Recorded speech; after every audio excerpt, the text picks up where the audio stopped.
Today we're out here at the hayfield working on our 8330 Haybine. What happened last cutting is we hit a pretty bad jam. We actually jumped the cable for the tensioner system on the rollers out of position, which is causing a jam to not allow those rollers to have the proper amount of tension all the time. There's not a whole lot of information that I've been able to find about how this specific setup works. As far as I can tell, there is a bolt on each side that is connected to the tensioning system that will loosen that all the way up. We will take the pressure off. Hopefully that'll allow enough slack in the system to allow us to pull that cable back into position. If not, we're gonna have to get a little creative with forcing some slack in that tensioning system. There's a lot of pressure in those springs, so our plan, if this doesn't work, will be to run straps underneath the top roller and use another tractor with a front end loader to be able to pick up the rollers, actually to force slack in the system so we can put those cables back into place. So I'll show you what those cables are looking like. So if you look down here, our tensioning system comes around here. It's supposed to be in this guide right here. It's actually in here, which gets it jammed right there, and you can see it's starting to fray a little bit. And we're gonna try to loosen that. The bolt is actually down here. There's one on each side, so we will loosen that all the way, which will take the pressure off this plate up here and give us slack in the rollers. So what happened is when we went through last cutting, we got a bad jam, and it actually caused a jam in between those rollers right there. So there's a steel roller and a rubber roller, which caused a bunch of slack on that system, and it popped this whole thing out. And as I was getting it back into place, I released all the tension. You can actually pull on this and it'll pull some of the spring tension, but I wasn't able to get it both back in there. I got one, but not both. There is one on each side that'll need to be corrected. So that will be our big project today, along with getting this thing all oiled and greased. Weather dependent, we might cut this weekend. We might cut at the end of the weekend, so we bail next weekend, or we might cut here the next day or so. So that's our project for today.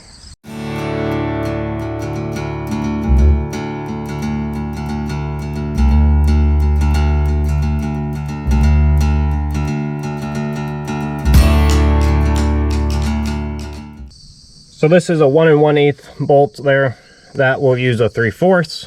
We cleaned it up a little bit. We also put some permanent marker along the threads. I counted the threads. I'm right at 8 threads on the top. So when I put it back together, I know where my tension should be. We'll just take that loose and then take the pressure off it. We'll go to the other side and take the pressure off of there. Then we'll try to manipulate some of our cables.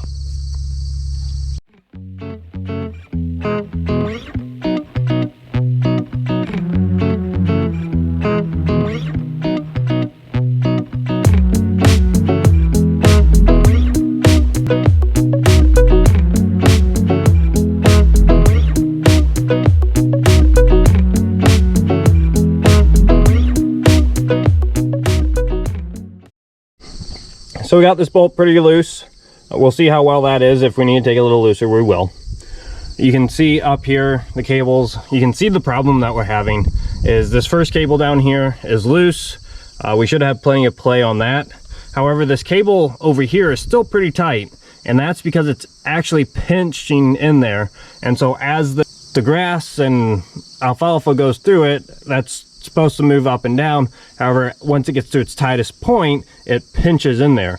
And so that's why it's important to keep those in the guides. One very important note to make here is whenever playing with this tensioning system, you want to keep your fingers and your hands and any body parts as far as away from these cables as you can. There's just a tremendous amount of spring tension on this system. It'll cut off your finger without any hesitation. So especially if you don't know if you have it loose enough, like I don't right now, I'm not going to use my hands and try pulling it out. I'm going to use pry bars and if I have to, a winch or something like that to be able to pull that out of there. I'm not going to use my fingers at all because I like keeping my fingers on. So we're going to go ahead and go to the other side and loosen that side as well, and then we'll see if we're loose enough and try pulling that cable out and putting it back in place. So we got both sides. We're going to go ahead and take our crowbar, pry bar, whatever you want to call it, and try to pull that back into place. It's going to be pretty tight in there because it's wedged in there, so it might be some hammering, it might be some pulling. We'll just have to be creative in which ways we get it out.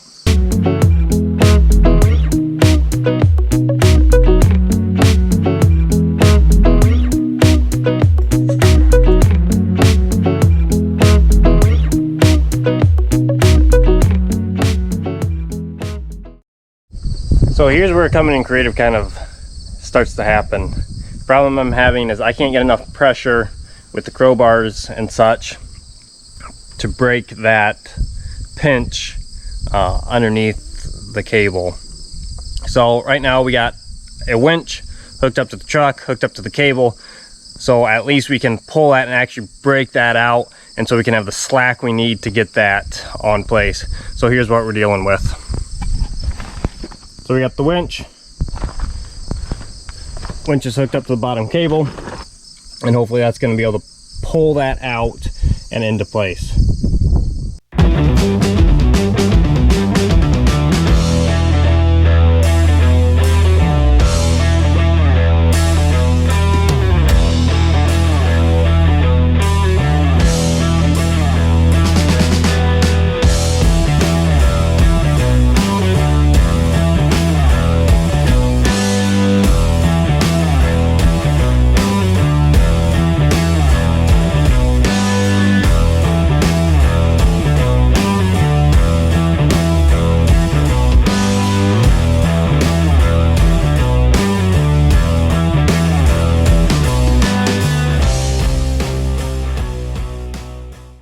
So this is absolutely 100% where the sketchiness comes into play.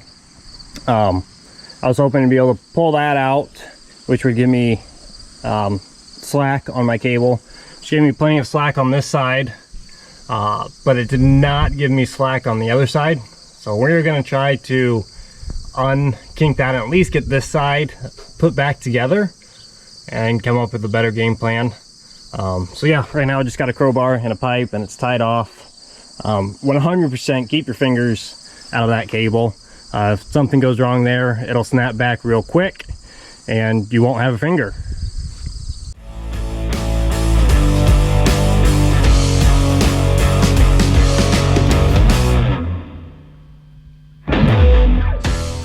So we have that unpinched. We got it all kind of lined up.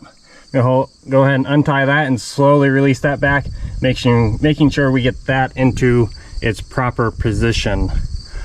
And then we will continue to work on the other side and see what we have to do over there.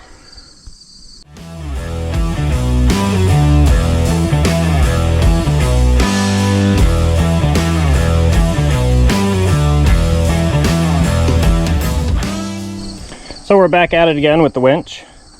This side continues to be a little bit more difficult, trying to get slack in system.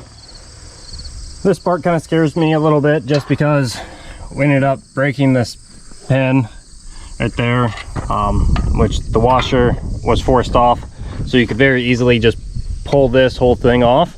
If that happens, we'll have to pound that out. We'll have to put the new pin back, a new pin in, put that on, and have enough slack to hopefully be able to push it over there.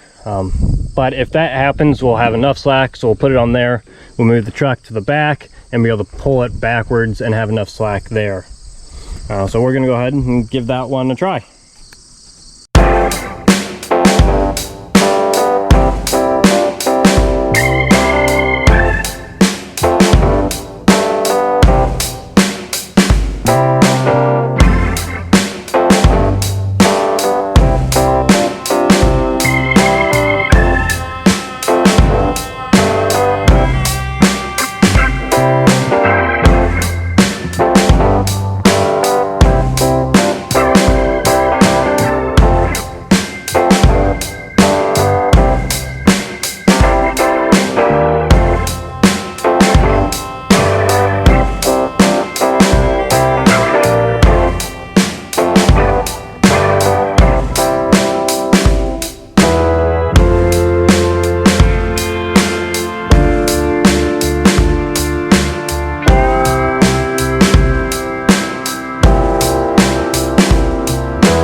tractor and with the bucket, and we just yanked on that because nothing else was really working quite like I would like.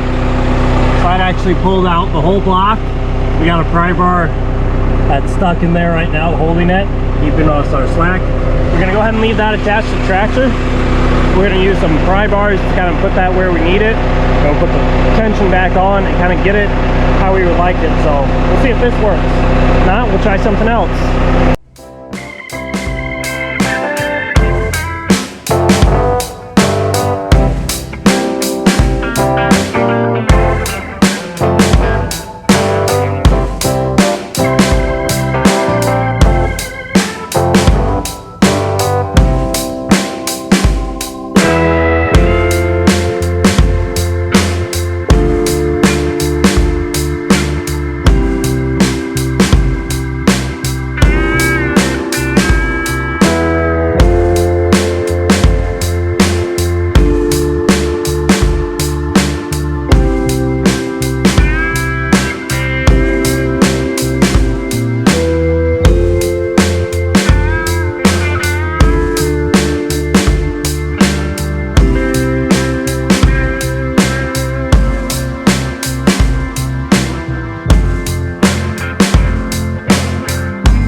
After all that fun and excitement, we got back to almost where we were, probably about 2 hours ago.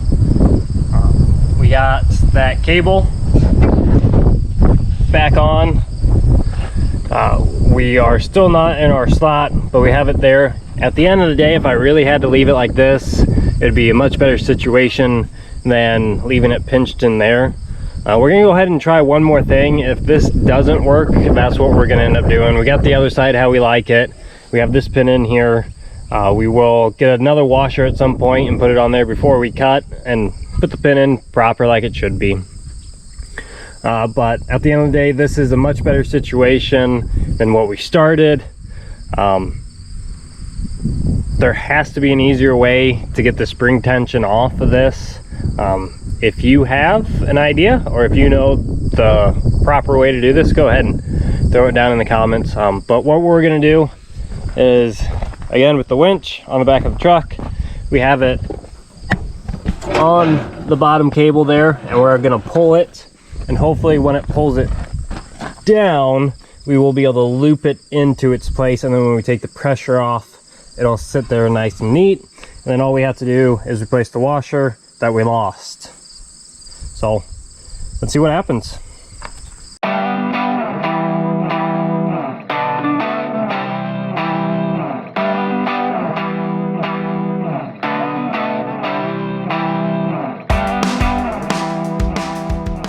That worked out pretty smoothly.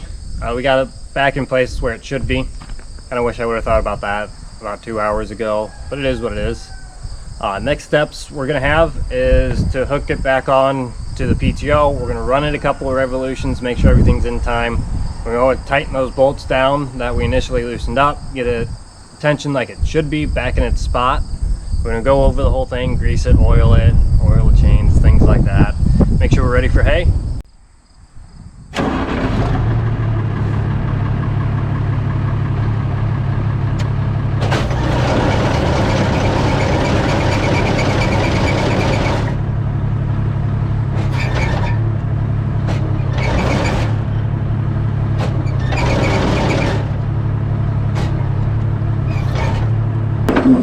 Everything seems good there, so we're gonna go ahead and tighten everything down, grease it, oil the chains, and put it back in the shed and just watch the weather. So thanks for watching.